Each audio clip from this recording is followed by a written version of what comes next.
This is Local Edition. I'm Brad Pomerantz in Orange County today. So glad to be joined by Sergio Contreras. He is a councilman in the city of Westminster, and I want to speak broadly for a bit about homelessness.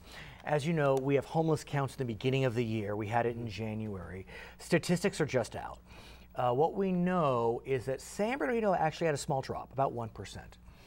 Orange County, San Diego County had some spikes, not too big. Riverside broke 10% in spikes. LA County broke 20%. So the problem is stubborn. Orange County, not the worst, but challenges. Talk to us about the homeless crisis in Westminster generally, and even Orange County more broadly. And sometimes it's like the tale of two counties, right? People don't believe. That's true. Homeless is in Westminster or Orange County. Right. Hard to believe. But it is true, we're facing our challenges in Westminster. Actually, we just had our own sort of internal census on homeless count, and we counted about just over 100 homeless folks. How is that? Is that a high number? I mean, look, any number is high, but what's your sense? Is that beyond what it should be? I believe so. It's changed. I mean, we don't see it as much as we in the past. You'd drive by a park and you'd play at a park. Now you drive by and you see tents, you see shopping carts and people spending time almost the whole day at the park. And let me ask you about the homeless population, because what's different about this homeless crisis as opposed to past ones, usually the homeless would congregate in Skid Row, whatever Skid Row was for that community. Now we see homeless really all over, and it's causing a lot of concern amongst community members, simultaneously feeling empathetic but also fearful. Very much. So it's difficult. Is that what you're hearing from your constituents in Westminster? Absolutely. It's the call. It's like there's someone pushing a shopping cart down the street. I've never seen that. What can you do about it? There's someone parked in front of the street. They've been there for a couple days. What can you do about that? And I'm glad you brought that up, because in the past, what could be done is they'd be arrested. But now what we're looking at, we're changing our approach to homelessness. We're not so much criminalizing the mere act of homelessness. The courts have required it. So if you're pushing a shopping cart, I mean, if it's stolen, that's another thing, but that's not a criminal act. And in fact, I believe in Westminster, you are looking at adding some police officers to address the homeless situation. Is that right, sir? Absolutely. We just finished bringing on 2 additional officers. Okay. This started as part of a pilot project we did back in 2003 or 2004. Right. Well, we would pair a health clinician, a county health clinician, with an officer and go out in the street and visit these homeless and provide them services. I'm glad you brought that up, because, God bless our police officers. They're not trained psychologists. And so they have been tasked with providing therapy services. That's not what they do. So it's forward thinking in a lot of ways that you're trying to blend those events together, the law enforcement element when needed, but also with the therapeutic element. And that's the art, the art of balancing by bringing, partnering with public and private agencies to kind of come together and come up with solutions, and because the resources are there, it's just a matter of connecting them. So let's talk about the resources, because part of the challenge that municipalities, counties, state, federal face is that resources are available, but some folks may not be interested in participating.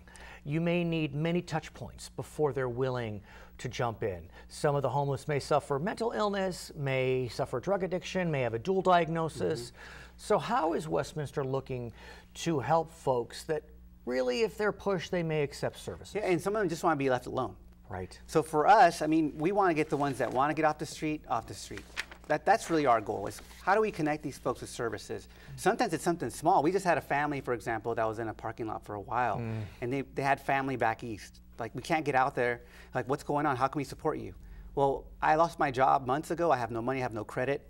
I need to just change my front tires, and that'll get us out of here, and we'll go out, reconnect with our family. Breaks my heart. I mean, it's just devastating. It's that small of a bump that they need. For some, absolutely, and then they just need. We got them the support. We got them the wheels. They got their new tires. They're gone the next day. I mean, sometimes it's those small instances, but there's some that require that constant follow-up. What can we get you today, tomorrow? What about working with the county? Because the county is in crisis. We know our friends in Santa Ana are really in crisis. I mean, that Civic Center area is become quite a magnet. And so, I mean, that's a city issue for the city of Santa Ana, but then a county issue as well. So is the county coming together? Are you working with sister cities? I feel as if maybe there is some efforts to work with sister cities or the county. Well, right now there's two parts. One, we're excited when we brought on CityNet. They're working with different cities like Stanton, Garden Grove. They provide those homeless connections, the services that they need to identify the homeless and the follow-up. Right. But one of the exciting things we just did with the county is we're actually just signed off on a 50-unit housing project for homeless and chronically homeless off Beach Boulevard, where we're actually replacing an outdated shopping center and creating our first sort of homeless, chronically homeless.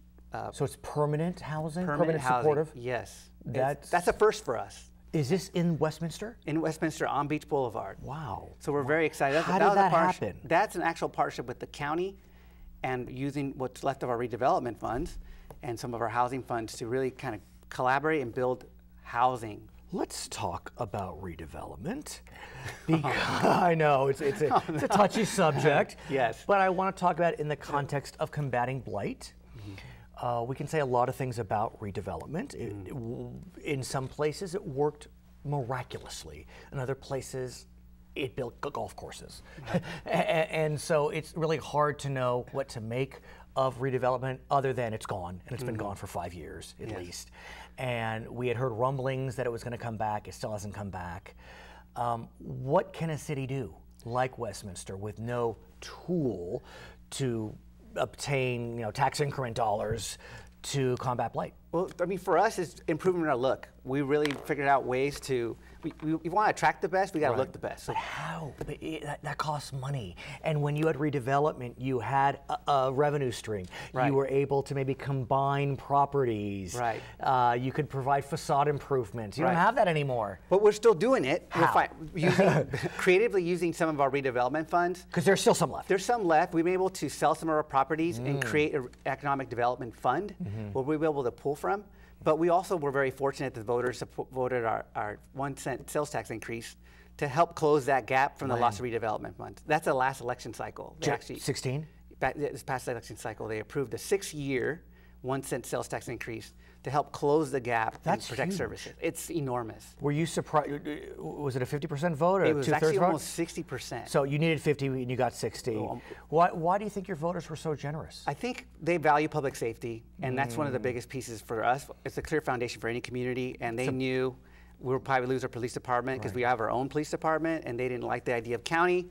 I see. Like, what can we do to protect our police department and our city? So is that 1 cent going to public safety, or is it more generous? It's general fund, but it's the priorities, obviously. Public safety is 70% of our budget. Right. And it's the broken windows theory. I mean, if you can bring back neighborhoods, it attracts a better, I guess you could say, element, if I can use that term.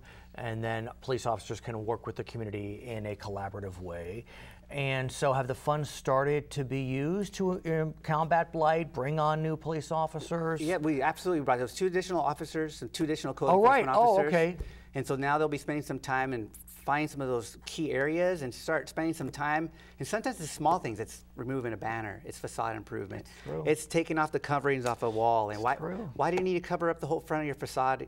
Like, what are you doing back there? What are you hiding? So a lot of residents are concerned. If we start taking some of those things down, just start looking, just the look of a city, just takes it up 10 notches. His name at least is Sergio Contreras. He is a councilman in the city of Westminster, celebrating its 60th anniversary this year. My name is Brad Pomerantz. You're joining us from Orange County on Local Edition.